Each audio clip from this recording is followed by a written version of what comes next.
What's going on, folks? My name is Josh and I am the Outdoor Dude. Thanks for coming to my channel. Today we're going to be talking about my 5 favorite grass pond fishing baits, so stick around. Look at that big mamma jamma, folks. Alright, we're back, guys. Let's just get right into it. And if you know my style of fishing, you know I like to go top water column down. So with that said, I like to start with, in a grassy pond, you'd be silly not to, the frog. Go with your brand of frog, whatever your choice is, whatever you like. Personally, I'm on a budget, so I like the Booyah Pad Crusher, Poppin' Frog, or in the more grassy areas. I lost mine this past season, and I was in surgery and blah, blah, blah, blah, blah, blah, but I haven't fished in a while, so I haven't got new tackle. But coming up this year, when I restock on my frogs, I'll be restocking on the more slender nosed Booyah Pad Crusher. So that's my first choice for a grassy pond. Next, guys, I like to move down the water column, and if you've ever seen any of my videos, you'd know that I love a spinnerbait. I can't get enough of spinnerbait fishing. I absolutely love it. One of my favorites to use in the ponds. I know you're supposed to downsize a little bit in ponds, but I've caught half pound to 1 pound bass on these big old 3/8 ounce, half ounce spinnerbaits. So this is what I run. If you've seen any of my videos this past year, you'd see that they do good. Doesn't matter the depth, where I'm fishing them. Some lady's letting her dog shit in my driveway. There's 3 big areas for the spinnerbait that I focus on: weight, color, and cadence. First off, my favorite color to use with this is, obviously, it's clear water. Up here we match the hatch. I can't say that enough. You probably heard me say that 1,000 times. I might as well make a t-shirt that says match the hatch. But the color that I like to use is the white and chartreuse with the bleeding gill and the bright red eye, or I like the all white with the silver fleck in it, a little bit of a blue fleck. It's really pretty underwater. It flares out nice. The trailer that I use on both colors, whether it be the chartreuse and white or the all white, is the Zoom Super Fluke Junior paddle tail. This has a lot of action, and it gives it that more realistic look in the water. I like to run the Gold Willow and the Nickel Colorado blade. And that gives a really good combination vibration underwater and gives the bass something to react to or something to hone in on in dirty or muddy or stained water. So that is my number 2 choice in a pond. And moving down to the bottom water column, my third bait of choice in a pond is going to be the Strike King Shimmy Stick. It's the version of the Senko that I like to fish the best, that works the best for me. This bad boy is just... What can be said about the Senko that hasn't already been said before? So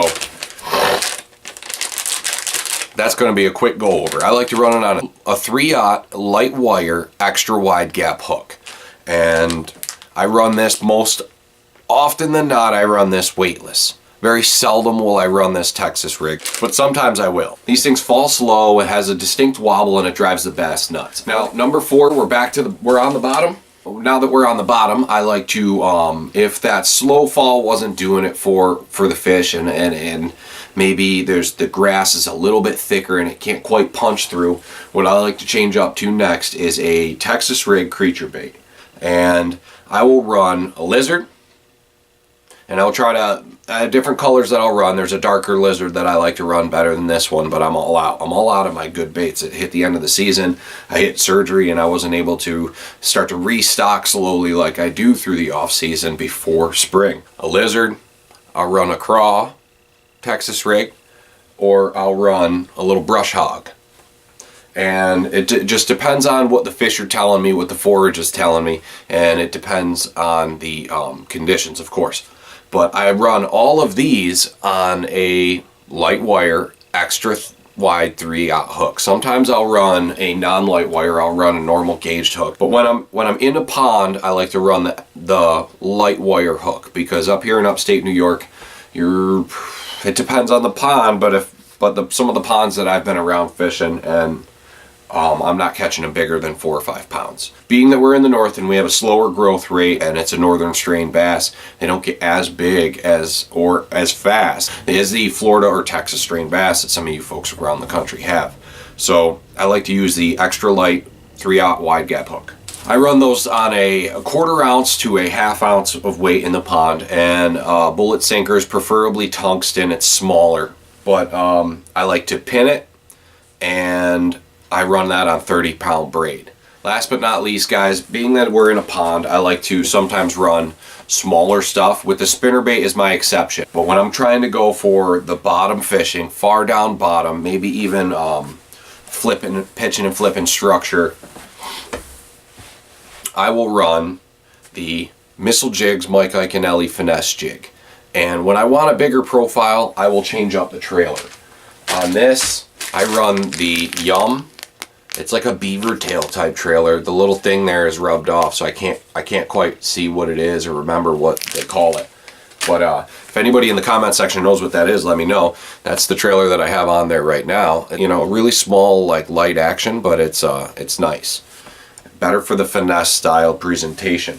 But when I want to upgrade it a little bit, and it's still smaller for a finesse jig, but I run the Super Chunk Green Pumpkin Zoom. These things are great, and they have really big little like flippers on them, and those things make a lot of action on the way down. I may switch to a football head jig or a structure jig that's a little bit bigger.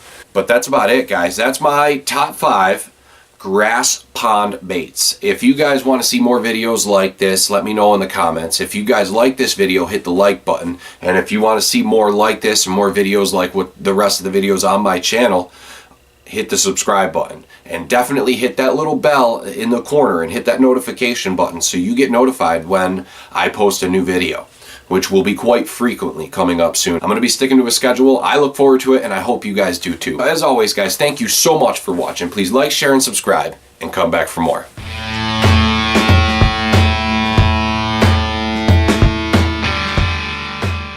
And it is -7 degrees outside.